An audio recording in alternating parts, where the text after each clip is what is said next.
Assalamualaikum warahmatullahi wabarakatuh. Perkenalkan, nama saya Muhammad Rapi Prabowo, NPM 232050208. Di sini saya ingin mempresentasikan base project saya, yaitu analisis proses produksi sistem handbrake pada mobil. Yang pertama ada pengertian brake pedal. Pedal rem menjadi bagian penting dari mobil yang digunakan untuk menginjak rem. Penerapan rem untuk menghentikan kendaraan membutuhkan penerapan gaya pada pedal rem. Pada gilirannya, memicu aktuator, dan aktuator ini menggerakkan mekanisme pengereman. Efek pengereman tergantung pada jumlah gaya yang diberikan pada pedal rem. Lebih banyak gaya yang diterapkan lebih besar akan menjadi efek pengereman dan lebih sedikit jarak yang ditempuh oleh kendaraan untuk berhenti atau melambat. Yang kedua itu ada proses produksi brake pedal. Di sini saya juga sudah membuatkan job sheet-nya, yaitu yang pertama ada proses produksi tuas atau handle ya. Tuas atau handle merupakan komponen penting dalam banyak sistem mekanik, seperti sistem pengereman, pengaturan posisi, atau kendali lainnya.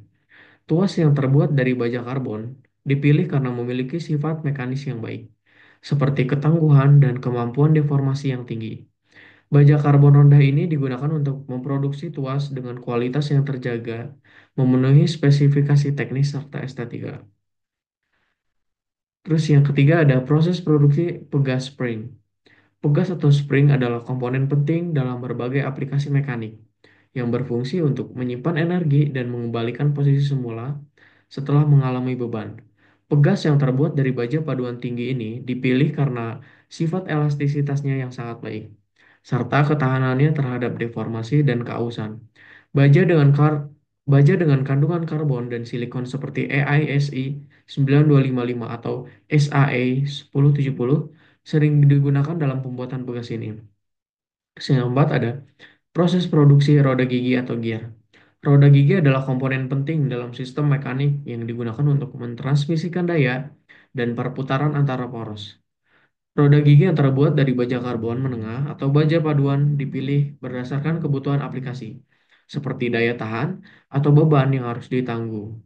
Baja seperti AISI ini 1045 untuk beban sedang dan AISI 8620 untuk daya tahan tinggi adalah pilihan umum. Bahan lain seperti nilon atau plastik rekayasa digunakan untuk roda gigi ringan. Yang kelima ada proses produksi poros shaft. Poros shaft adalah elemen penting dalam berbagai aplikasi mekanik yang berfungsi untuk mentransmisikan putaran atau tenaga antar komponen. Proses produksi poros ini harus memperhatikan material dan tahapannya untuk memastikan kekuatan, kelurusan, dan daya tahan terhadap beban serta kausan. Baja karbon medium seperti AISI 1045 digunakan untuk poros pada aplikasi beban ringan hingga sedang. Sementara AISI 4140 yang merupakan baja paduan digunakan untuk poros dengan beban lebih berat dan tahan terhadap kausan. Yang keenam ada proses produksi bearing. Bearing merupakan komponen mekanik yang digunakan untuk mengurangi gesekan dan memungkinkan pergerakan rotasi yang halus pada berbagai mesin dan perangkat.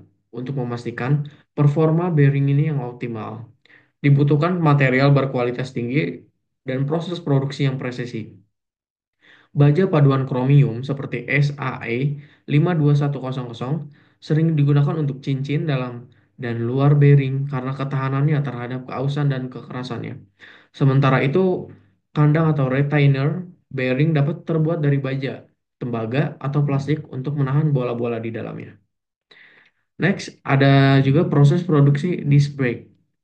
Di sini juga saya sudah membuatkan job sheet-nya juga. Yang pertama itu proses produksi kaliper atau brake caliper.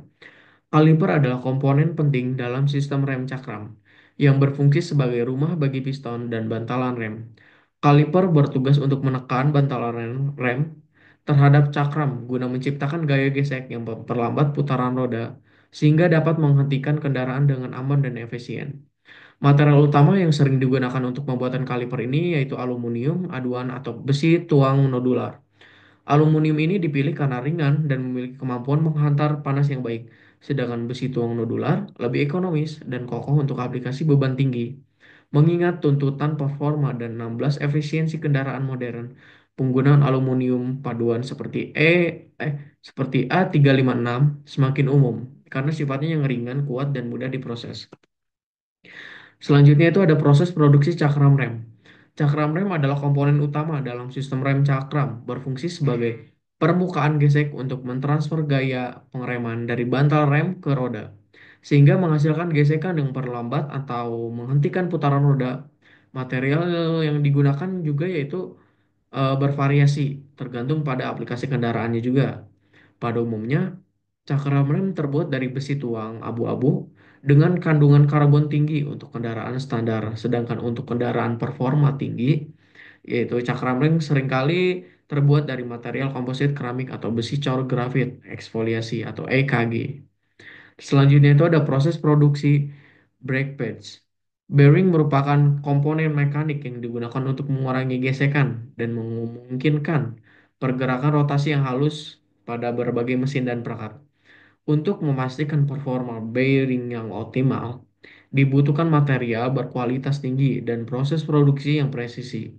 Baja paduan kromium seperti SAE 52100 sering digunakan untuk cincin dalam dan luar bearing karena ketahanannya terhadap keausan dan kekerasannya. Selanjutnya, proses produksi cable and fitting brake. Di sini juga saya sudah menyediakan job sini juga.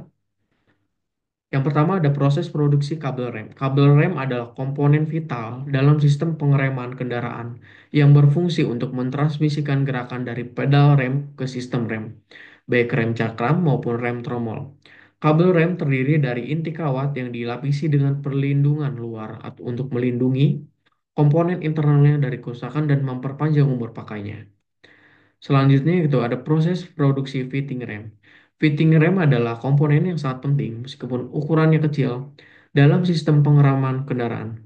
Fitting berfungsi sebagai penghubung antar kabel rem dan sistem pengereman lainnya, serta berperan juga dalam kestabilan gerakan dan memastikan transmisi gaya rem yang tepat. Fitting rem biasanya berupa ujung-ujung logam yang dipasang pada kedua ujung kabel rem atau komponen sistem pengereman lainnya untuk memastikan fungsinya yang optimal.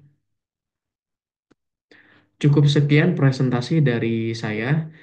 Mohon maaf bila ada salah-salah kata. Wassalamualaikum warahmatullahi wabarakatuh.